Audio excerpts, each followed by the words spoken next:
तो अपने साथ जाने वाला एक ही धन है और वो है भगवान नाम का धन। वो धन एकत्रित करें। एक बार किसी ने पूछा कि भाई जब सब यात्रा निकाली जाती है तो सब यात्रा निकाली जाती है तो उस पर सिक्के क्यों फेंके जाते हैं? फेंके जाते हैं ना सिक्के, तो वो सिक्के क्यों फेंके जाते हैं?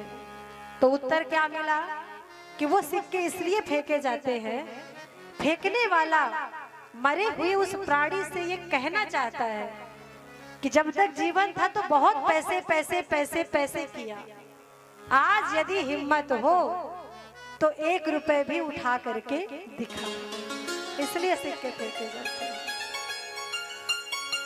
वास्तव में यदि हम अपने जीवन को ध्यान से देखें तो 1 रुपए एक आना भी जाने वाला नहीं है, लेकिन फिर भी जीवन बीत रहा है धन बटोरने। आप सबके बीच में सुंदर कथा आई हुई है। कल आप सबने कथा की महिमा को श्रवण किया और धुंधकारी की कथा चल रही थी। तो धुंधकारी ने जब मन दुखाया अपने पिता का, तो जब बेटे से मन दुखी हो गया, आत्मदेव जी को वैराग्य हो गया जीवन से, धन से, समाज से, अपने परिवार से। फिर आत्मदेव जी ने क्या किया? आत्मदेव जी ने सत्संग किया। सुंदर सत्संग करते करते बचे हुए जीवन को जिया और एक दिन आया कि प्रभु स्वयं आए आत्मदेव जी को ले जाने के लिए। आत्मदेव जी को प्रभु का धाम मिला। जब आत्मदेव जी चले गए तो आत्मदेव जी की पत्नी है धुंधली बाई।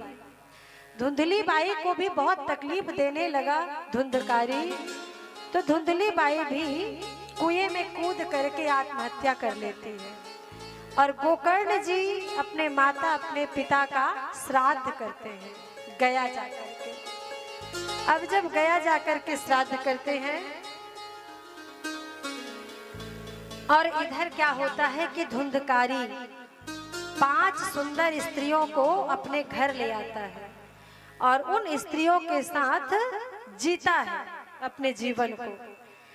बहुत सारा धन एक दिन एकत्रित करके लाया किसी राजा के राजमहल से, बहुत सारा धन लेकर के आया, चुरा करके आया।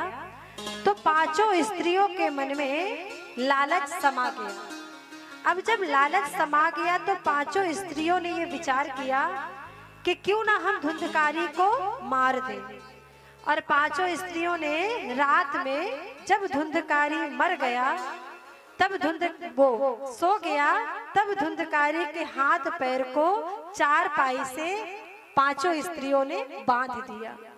और बांध देने के बाद चूल्हे पे आग के बाद जो लाल लाल अंगार थे, उन अंगारों को ला ला करके और धुंधकारी के मुख में डाल दिया गया।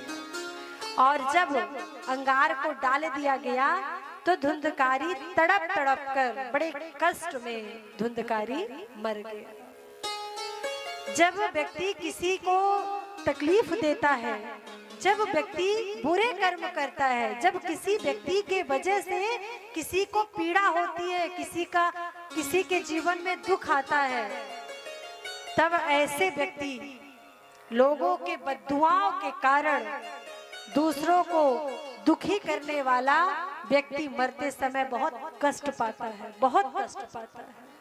और जो व्यक्ति पुण्यशाली होता है, जीवन में सिर्फ दूसरों के लिए करता है, स्वार्थ से ऊपर उठ करके परमार्थ करता है, तो ऐसे जीव की मृत्यु भी बहुत सरलता, बहुत सहजता से होती है, उसे ज्यादा कष्ट नहीं होता है। हर व्यक्ति चाहता है कि एकादशी का दिन मिले, लेकिन सबको नहीं मिलता। हमारे कर्म पर आधारित है कि हमें कौन सा दिन, कौन सी तिथि मिलेगी, हमारी मृत्यु कितनी कष्टकारी होगी। इसीलिए जितना हो सके ज्यादा से ज्यादा ये प्रयास करें कि कभी भी अपने कर्म, अपने व्यवहार, अपनी वाणी के द्वारा हम किसी को दिल न दुखाएं, हम किसी को कष्ट न दें, हमारे द्वारा कोई दुखी ना हो। हमेशा इस बात का ध्यान रखें। आज धुंधकारी बहुत कष्ट में मर रहा है, इतनी जल्दी मृत्यु नहीं आती है। कष्ट में जब वो अंगार भर दिया गया, एक चिंगारी से यदि देह में कहीं एक चिंगारी लग जाए तो कितना तकलीफ होता है, कितनी तकलीफ होती है, कितना कष्ट होता है। तो कोई जीते हुए व्यक्ति के मुख में आप अंगार भरेंगे, आग डालेंगे, उस व्यक्ति को कितनी तकलीफ होगी। तो तड़प तड़प कर और धुंधकारी का भी अंत हो गया। जब धुंधकारी मर गया और धुंधकारी मर गया, वो पांचों स्त्रियों ने पूरा धन संपत्ति लेकर के वहां से वो भाग गई। जब भाग गई और गया से श्राद्ध करके गोकर्ण जी वापस आए। तो गोकर्ण जी जब वापस आए तो अपने कक्ष में जाकर के, बहुत गंदगी थी तो थोड़ा साफ आप करके और वो सो गए। बहुत थके हुए थे, नींद लग गई। लेकिन फिर जैसे ही नींद लगी वैसे ही धुंधकारी आ गया। कैसे आया धुंधकारी? जब कोई व्यक्ति दुष्कर्म करता है, कुकर्म करता है, अच्छे कर्म नहीं करता, जिसके कर्म बिगड़े हुए होते हैं, उस व्यक्ति की आत्मा को तृप्ति नहीं मिलती है। वो व्यक्ति तड़पता है, वो व्यक्ति तरसता है, वो जीव मुक्ति नहीं मिलता उसे। आज धुंधकारी का भी यही हुआ। चूंकि धुंधकारी दुराचारी है, इसलिए धुंधकारी प्रेत योनि को प्राप्त हुआ।